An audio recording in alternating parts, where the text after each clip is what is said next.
বাজেটের আগে হোটেল, রেস্তোরাঁ, telephone, internet, ওষুধ, কোমল পানীয়, সিগারেট সহ শতাধিক পণ্য ও সেবার উপর মূল্য সংযোজন কর এবং সম্পূরক শুল্ক বাড়াল সরকার। এসব পণ্য ও সেবায় ভ্যাট এবং সম্পূরক শুল্ক বাড়িয়ে বৃহস্পতিবার দুটি অধ্যাদেশ জারি করা হয়েছে। চলতি 2024-25 অর্থ বছরের মাঝামাঝি সময়ে অপ্রত্যাশিতভাবে ভ্যাট ও সম্পূরক শুল্ক বাড়ানোর কারণে এসব পণ্য ও সেবার খরচ বাড়বে।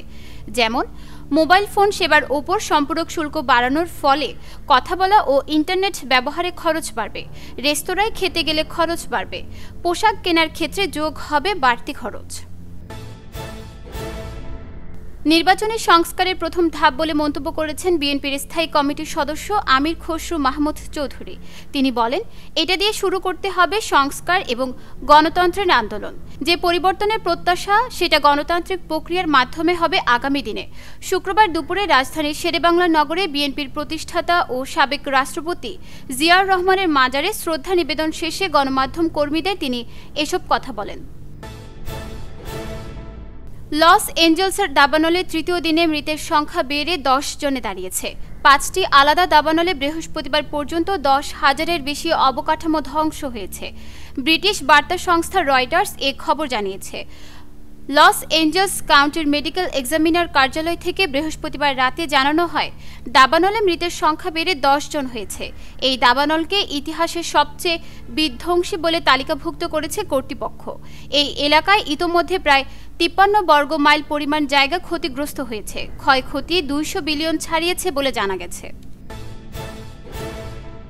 দেশের 10টি জেলার উপর দিয়ে বয়ে যাচ্ছে মৃদু থেকে মাঝারি ধরনের শৈত্যপ্রবাহ, যা আগামী 24 ঘন্টা অব্যাহত থাকার সম্ভাবনা রয়েছে।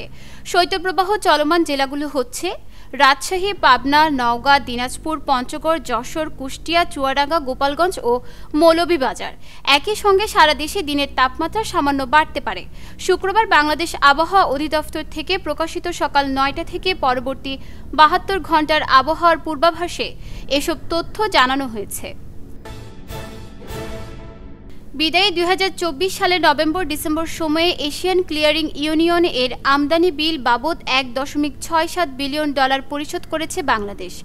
ফলে বৈদেশিক মুদ্রার রিজার্ভ BPM-6 হিসাব অনুযায়ী কমে দাঁড়িয়েছে $20 বিলিয়ন।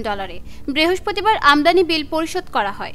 বুধবার রিজার্ভের পরিমাণ ছিল $21.67 বিলিয়ন। আন্তর্জাতিক মুদ্রা তহবিলের BPM-6 গণনার মান অনুযায়ী রিজার্ভ এখন $20 বিলিয়ন হয়েছে।